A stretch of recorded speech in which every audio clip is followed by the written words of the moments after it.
Masechet Gittin, résumé du Daf Kaf Vav. La Mishnah ici traite le cas de quelqu'un qui veut préparer un shtar, préparer un get. Qu'est-ce qu'il peut commencer à écrire déjà et qu'est-ce qu'il peut pas encore? Il prépare des Gittin classiques. La Mishnah nous dit que s'il prépare un get classique, il doit laisser bien sûr la place donc il doit laisser blanc l'endroit où on écrit le nom du mari, de la femme et la date. Pareil, pour un autre shtar par exemple de prêt, il doit laisser la place du prêteur, de l'emprunteur et de la somme et de la date. De même, si c'est un acte de vente, il prépare un acte classique, il laisse la place du vendeur, de l'acheteur, du champ et de la date. Selon Rabbi Yehuda, interdit de préparer n'importe quel shtar. Selon Rabbi Elazar, les autres shtarot sont permis, mais le get interdit. La Gemara précise que quand la Mishnah a dit qu'on a le droit de préparer un get en laissant la ligne essentielle des noms, il faut laisser encore une ligne de plus, qui est la ligne qui dit Hare at muteret lechol adam. Voici, tu es permise à tout homme. Ça, c'est la ligne essentielle du get, qui elle aussi doit être écrite au nom de cette femme-là.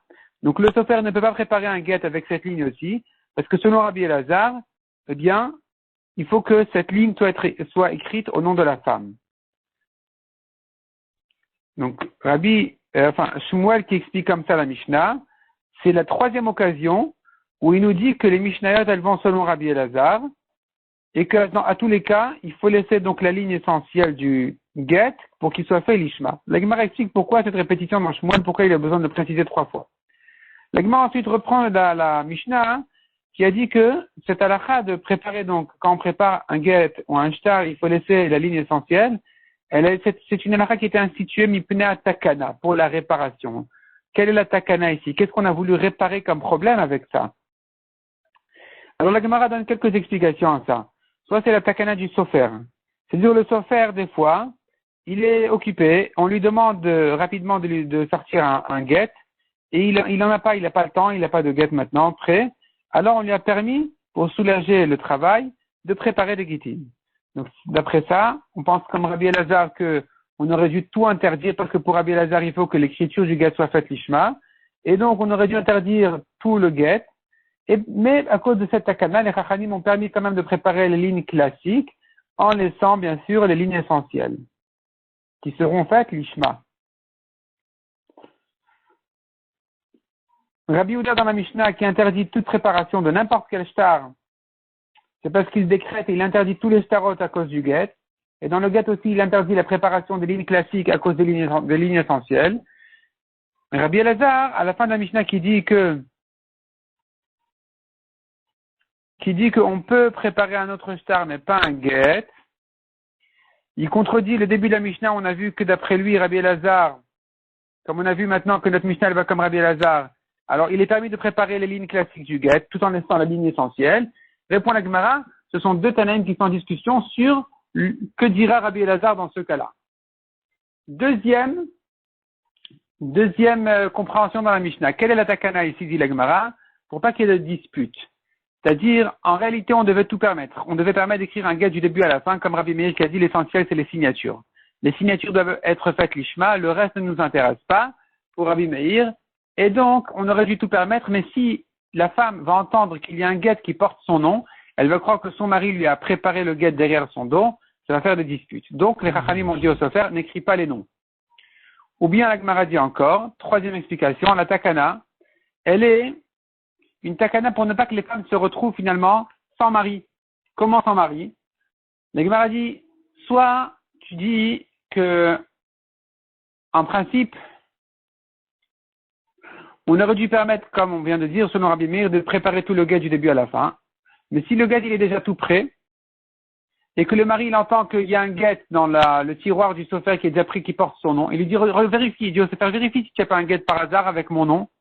Et il tourne quelques guitines, voilà, ils disent, ah bon, c'est bien, c'est Rouven, et là, oui, c'est bon, j'ai un get comme ça. Donc, si on permet au sofa de préparer des guitines classiques avec des noms simples, classiques, finalement, le jour où il va s'énerver sur sa femme, il y aura le get tout prêt, il va le jeter à la femme. Elle va se retrouver divorcée, bête, pour rien. Donc, on interdit au sofa de préparer les noms. Ou bien, dit la Gemara, c'est au contraire. on pense comme Rabbi Elazar qu'on aurait dû tout interdire. On a quand même permis de préparer le début du guet, parce que la femme risque de se retrouver sans mari. Comment ça?